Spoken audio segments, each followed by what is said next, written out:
क्रमांक 3. बुद्धांची सौंदर्याची आवड.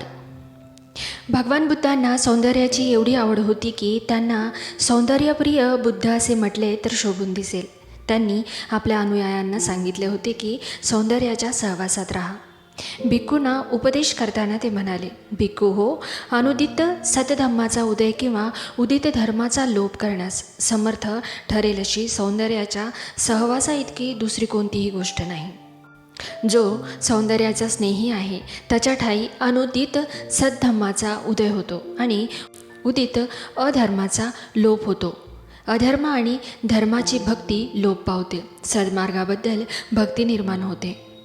अधर्माबद्दल प्रगती द्विगत होते. भिक्खू हो, अनुदित ज्ञानशाखा उदित न व्हावी म्हणून किंवा उदित ज्ञानशाखा पूर्वत्वाप्रत जाऊ नये म्हणून उपयुक्त ठरणारी बेशिस्त दृष्टीसारखी दुसरी समर्थ गोष्ट मला माहीत नाही. भिक्खू हो, ज्यांची दृष्टी बेशिस्त आहे त्यांच्या ठायी अनुदित ज्ञानशाखा उदित होत नाहीत आणि जर उदित झाल्या तर त्यांची योग्य जोपासना न झाल्यामुळे पूर्वत्वास पोचत नाहीत. भिक्खू हो, सगळ्या सोयऱ्याचा अभाव ही क्षुल्लक गोष्ट आहे, पण विद्वत्तेचा अभाव ही मात्र हानिकारक गोष्ट आहे. भिक्खू हो, सगळ्या सोयऱ्यांची बुद्धी ही क्षुल्लक गोष्ट आहे, पण प्रज्ञेची वृद्धी ही मात्र सर्वोच्च महत्त्वाची गोष्ट आहे. भिक्खू हो, म्हणून तुम्ही अशी शिकवण अंगी बांधली पाहिजे की आम्ही प्रज्ञेचा विकास करू. ती प्राप्त करण्यासाठी तुम्ही साधना केली पाहिजे. भिक्खू हो, धनवृद्धी ही क्षुल्लक महत्त्वाची गोष्ट आहे. सर्व वृद्धीमध्ये श्रेष्ठ म्हणजे प्रज्ञावृद्धी. म्हणून तुम्ही अशी वृद्धी बाळगली पाहिजे की आम्ही प्रज्ञेचा विकास करू. ती प्राप्त करण्यासाठी तुम्ही साधना केली पाहिजे. कीर्तीचा लोप ही क्षुल्लक गोष्ट आहे, पण प्रज्ञेचा लोप ही खरोखरच दुःखद गोष्ट आहे. क्रमांक 4. बुद्धांची सौंदर्याबद्दल आसक्ती. एकदा शाक्य देशातील सक्कर या नगरात तथागतांचे वास्तव्य होते. त्या समयी स्थविर आनंद तथागतांकडे आला आणि त्यांना अभिवादन करून एका बाजूस बसला. अशा रीतीने आसनस्थ झाल्यावर स्थविर आनंद बोलला, भगवान, जीवनात अर्धे महत्त्व सौंदर्याशी मैत्री जोडण्यात आहे, सौंदर्याचा सहवास जोडण्यात आहे, सौंदर्याशी दाट स्नेह जोडण्यात आहे. आनंद, असे म्हणू नकोस, असे म्हणू नकोस. सौंदर्याची मैत्री, सहवास व निकट स्नेह यांचे जीवनात सर्वस्वी महत्त्व आहे. जो सौंदर्याचा मित्र, सहवासी आणि निकट परिचित आहे अशा भिक्खूकडून अशी अपेक्षा आहे की तो आर्य अष्टांगिक मार्गाचा विकास करेल. तो आर्य अष्टांगिक मार्गाचा जास्तीत जास्त लाभ घेईल.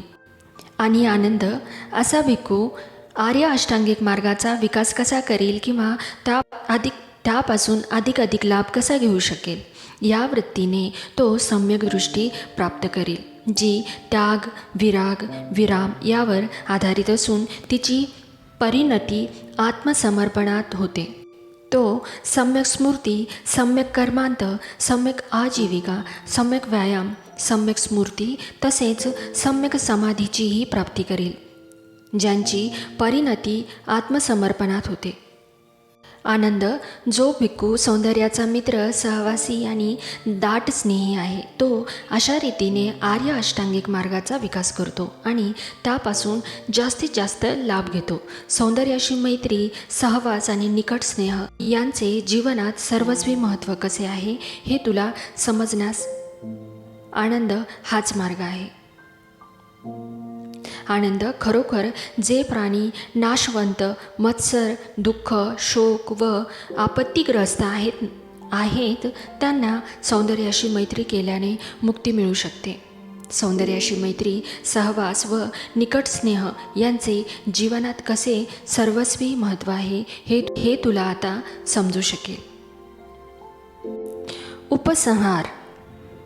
क्रमांक 1. भगवान बुद्धाच्या महत्तेची प्रशंसा. भगवान बुद्धांचा जन्म 2500 वर्षापूर्वी झाला. आधुनिक विचारवंत आणि शास्त्रज्ञ त्यांच्याविषयी आणि त्यांच्या धर्माविषयी काय म्हणतात या विषयावरील त्यांच्या विचारांचा हा संग्रह उपयुक्त व्हावा हा S.S. राघवचार म्हणतात. भगवान बुद्धाच्या जन्मापूर्वीचा काळ हा भारतीय इतिहासातील तमोयुगापैकी एक होता. प्रज्ञेच्या दृष्टीने ते एक मागासलेले युग होते. धर्मग्रंथाविषयी निर्विवाद पूज्यभाव हे तात्कालीन विचारांचे वैशिष्ट्य होते. नैतिकतेच्या दृष्टीने ते एक तमोयुग होते.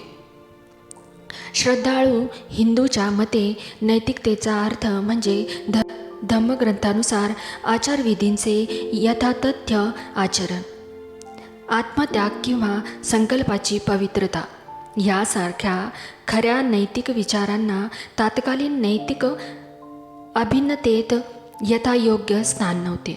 श्री R.J.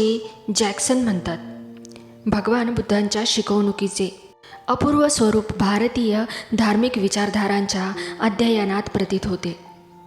ऋग्वेदाच्या ऋचांत मानवाचे विचार बहिर्मुख, स्वपारोक्ष आणि देवलोकाभिमुख असल्याचे आपणास आढळते.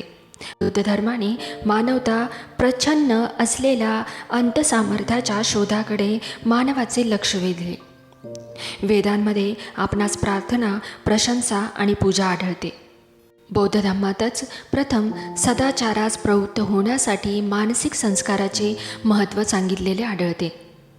श्री विनवूड रीड म्हणतात, जेव्हा आम्ही निसर्गाचा ग्रंथ उघडतो, कोट्यावधी संवत्सरातील रक्त आणि अश्रूंनी लिहिलेल्या उत्क्रांतीची क्रांती आपण वाचतो. जेव्हा जीवन नियंत्रणाचे नियम आणि विकासाच्या उत्पत्तीस कारणीभूत होणारे नियम आपण अभ्यासतो, तेव्हा परमेश्वर प्रेमरूप असल्याचे मत किती भ्रामक आहे याची आपणास स्पष्ट जाणीव होते. प्रत्येक वस्तू दृष्ट, भ्रष्टता आणि स्वच्छंदी अपव्यय आढळतो. प्राणीसृष्टीत जितके जन्मास येतात त्यापैकी फक्त अल्पशांश जगतात. भक्षण करा आणि भक्षक व्हा हा अर्णव, आकाश आणि अरण्याचा नियम आहे. हत्या हा विकासाचा नीती नियम आहे. श्री रीड आपल्या मानवाचे हौताम्य या ग्रंथात असे म्हणतात, भगवान बुद्धांचा धम्म कितीतरी निराळा आहे. डॉक्टर रंजन रॉय असे म्हणतात, 19व्या शतकाच्या उत्तरार्धात सुरक्षेचे 3 सिद्धांत प्रभुत्वे करून प्रचलित होते. कोणीही त्याला आव्हान देऊ शकला नाही. ते म्हणजे पदार्थ, वस्तुमान आणि कार्यशक्ती यांचे सिद्धांत होते. हे तीनही अविनाशी आहेत असा विचार जोपासणाऱ्या आदर्शवादी तत्त्वज्ञानांनी ती हुकमी पाणी होती. 19व्या शतकातल्या वैज्ञानिकांच्या मते हे 3 सिद्धांत म्हणजे सृष्टीच्या नियंत्रणाचे कारण होते.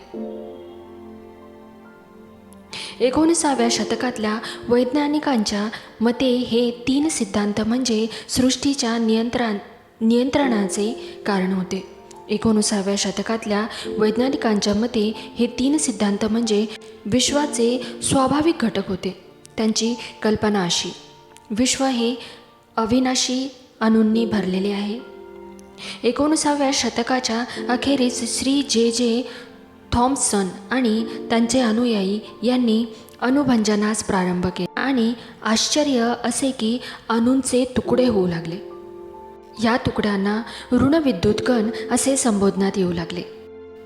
ते सर्व समरूप आणि ऋणविद्युत जागृत होते. मॅक्सवेलने ज्या अणूच्या विश्वाचे अथवा वास्तवतेचे अविनाशी आधारस्तंभ मानले होते ते खंडित झाले. त्यांचे सूक्ष्म कणात विभाजन झाले.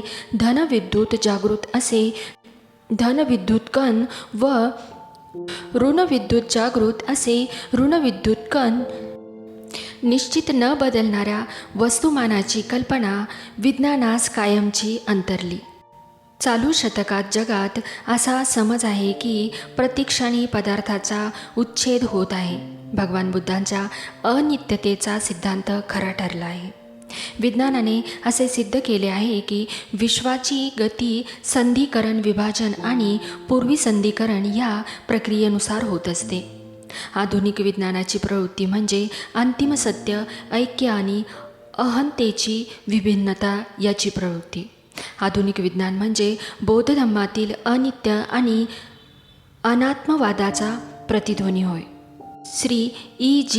टेलर आपल्या बौद्ध धर्म आणि आधुनिक विचारधारा बुद्धिझम अँड मॉडर्न थॉट्स या ग्रंथात म्हणतात, बराच काळ मानवावर बाह्यशक्तीने अधिकार गाजवला आहे. जर तो खरोखरच सुसंस्कृत व्हायचा असेल तर त्याने स्वतःच्या तत्वांनी आत्मनियमन करण्यास शिकले पाहिजे. बौद्ध धर्म हीच जगातील सर्वप्रथम नैतिक विचारपद्धती आहे की जिच्यामध्ये मानवास आत्मनियमन करण्याची शिकवण दिलेली आहे. यासाठी प्रगतशील जगाला ही सर्वोच्च शिकवण देण्यासाठी बौद्ध धर्माची आवश्यकता आहे. Unitarian Christian priest reverend Leslie Bolton म्हणतात, बौद्ध धर्माचे आध्यात्मिक तत्त्वज्ञान हीच फार सामर्थ्यशाली देणगी आहे असे मला दिसते. बौद्ध धर्माप्रमाणेच युनिटेरियन ख्रिस्ती बांधवही धर्मग्रंथ किंवा मतप्रणालीची बाह्य शक्ती नाकारून मानवाच्या अंतर्यामी असलेल्या मार्गदीपाचा आधार मान्य करतात. युनिटेरियन मताचे अनुयायी येशू ख्रिस्त आणि गौतम बुद्ध हे जीवनाचे उच्च भाष्यकार आहेत असे मानतात. ड्रायव्हाइट ग्रोनार्ड म्हणतात, जगातल्या सर्व धर्मसंस्थापकात भगवान बुद्धच फक्त एक असे थोर होते की जे आपली मुक्ती साध्य करण्याच्या मानवी सामर्थ्याचा स्वाभाविक मोठेपणा बरोबर ओळखू शकले. मानवतेची योग्यता उंचवण्याच्या कर्तृत्वात जर खऱ्या थोर माणसाचे मोठेपण सामावलेले असेल तर खरा थोर असा तथागतांशिवाय दुसरा कोण असू शकेल. त्यांनी मानवाच्या वर दुसरे कोणी संस्थापित करून त्याला हीन न करता प्रज्ञा व मैत्रीच्या शिखरावर त्यांना प्रस्थापित उच्चत्व प्राप्त करून दिलेले आहे. बौद्ध धर्म म्हणजे बुद्धिझम या ग्रंथाचा कर्ता श्री E.J. मिल्स म्हणतो, बौद्ध धर्माइतका दुसऱ्या कोणत्याही धर्मात ज्ञानाच्या मूल्यावर आणि अज्ञानाच्या हीनतेवर भर देण्यात आलेली नाही. आपले डोळे उघडे राखण्याबाबत दुसऱ्या कोणत्याही धर्मात इतका भर देण्यात आलेला नाही. दुसऱ्या कोणत्याही धर्मात मनोविकारासाठी इतके सखोल योजन आखलेले नाही. W.T. स्टेन्स आपल्या बौद्धधर्मीय नीतिशास्त्र या ग्रंथात म्हणतात, बौद्ध धर्मातील नैतिक आदर्श पुरुष जो अहर्त नैतिक आणि बौद्धिक अशा दोन्ही दृष्टीने महान असला पाहिजे. तो तत्त्वज्ञ तसाच सदाचारीही असला पाहिजे. ज्ञान हे मुक्तीसाठी आवश्यक आहे आणि ते ज्ञान प्राप्त करण्यासाठी अपयश येण्याची जी 2 कारणे आहेत त्यापैकी अज्ञान हे एक आहे असे बौद्ध धर्माने आग्रहपूर्ण सांगितलेले आहे. तृष्णा किंवा लोभ हे दुसरे. या उलट ख्रिस्ती आदर्श पुरुषाच्या घडणीत ज्ञानाला अजिबात स्थान नाही. संस्थापकाच्या आध्यात्मिक स्वरूपामुळे ख्रिस्त धर्म विचारधारेत मानवाच्या नैतिक आणि बौद्धिक बाजूस दुरावा निर्माण झाला आहे. जगातल्या दुःखांपैकी पुष्कळशी दुःखे दृष्टपणापेक्षा मूर्खत्वाने आणि अंधश्रद्धेने निर्माण झालेली आहेत. भगवान बुद्धांनी याला स्थान दिले नाही. भगवान बुद्ध आणि त्यांचा धम्म किती श्रेष्ठ आणि अपूर्व आहे हे स्पष्ट करण्यास एवढेच पुरेसे आहे. असे हे भगवान बुद्ध आपले गुरु असावेत असे कोण बरे म्हणणार नाही. बुद्धांच्या धम्माचा प्रसार करण्यासाठी प्रतिज्ञा आपण करूया जीवनसृष्टी आहे असीम, ती भवसागर पार नेण्याची. प्रतिज्ञा आपण करूया आपणात दोष असंख्य ते नष्ट करण्याची. प्रतिज्ञा आपण करूया आहे ते सत्य अनंत ती पूर्ण आकलण्याची. प्रतिज्ञा आपण करूया भगवान बुद्धांचा अतुल्य मार्ग तो संपूर्ण साध्य करण्याची. भगवान बुद्धांच्या स्वप्रदेश प्रत्यागमनाची प्रार्थना. हे पुरुषोत्तम, मी मनापासून निष्ठा ठेवतो तथागतांवर ज्यांचा प्रकाश आहे व्याप्त, अनिर्बंध दशदिशांत आणि माझी निग्रही मनीषा तुझ्या भूमीत जन्म घेण्याची. मनचक्षूंना घडते तुझ्या भूमीचे दर्शन, तेव्हा त्रैलोक्यातील सर्व भूमी तिची श्रेष्ठता जाणतो. आकाशासमान सर्व समावेशक ती अनंत आणि असीम, सन्मार्गानुसारी तुझी करुणा मैत्री सर्व भौतिक विश्वात श्रेष्ठ. जन्म अजन्मातरीच्या पुण्य संचयनाचा परिपाक आणि तुझा प्रकाश सर्वव्यापी जणू चंद्र सूर्याचा रूपदर्पण. माझी अशी प्रार्थना तिथे जन्म घेतलेले प्राणी मात्र तुझ्या समकरोत सत्यघोष हे बुद्धा. मी लिहितो आहे इथे लेख हा आणि गातो गीतेही. तुझे व्हावे साक्षात दर्शन हीच करतो प्रार्थना. अखिल प्राणीमात्रासहित या धन्यभूमीत होवो मला जन्म प्राप्त. Encyclopedia of religion and ethics. Encyclopedia of religion and ethics. आज आपल्या धर्मग्रंथाचं वाचन कंप्लीट झालेलं आहे. तर याच्या शेवटी मी एवढंच बोलेल की आपण प्रत्येकाने हा ग्रंथ वाचत असताना नुसतं याला एखादं पुस्तक किंवा एखादा ग्रंथ किंवा वाचायचं म्हणून वाचायचं या अशा तऱ्हेने वाचू नका. बाबासाहेबांनी यामध्ये लिहिलेला प्रत्येक शब्द आणि प्रत्येक ओळीतला आशय इतका स्पष्टपणे दिसतो की जसा एखादा बाप मरताक्षणी आपल्या पुत्राला काही गोष्टी सांगण्यासाठी तळमळत असतो आणि त्यासाठी त्यांनी आपला जीव रोखून ठेवलेला असतो. त्या प्रकारे बाबासाहेबांनी असं त्यांच्या शब्दातून दिसतंय की त्यांना या समाजाला म्हणून नाही चालणार. इथे जो मानव आहे, ज्याला मानवता कळते, त्या प्रत्येक माणसाला जाता जाता देण्यासाठी जो संदेश असतो, जो एक वडील आपल्या पुत्राला देत असतो किंवा आपल्या अपत्याला देण्यासाठी तळमळत असतो, त्या प्रकारचा यातला प्रत्येक शब्द समजून हा प्रत्येकाने ऐकला पाहिजे, समजला पाहिजे आणि त्याचं आचरण केलं पाहिजे.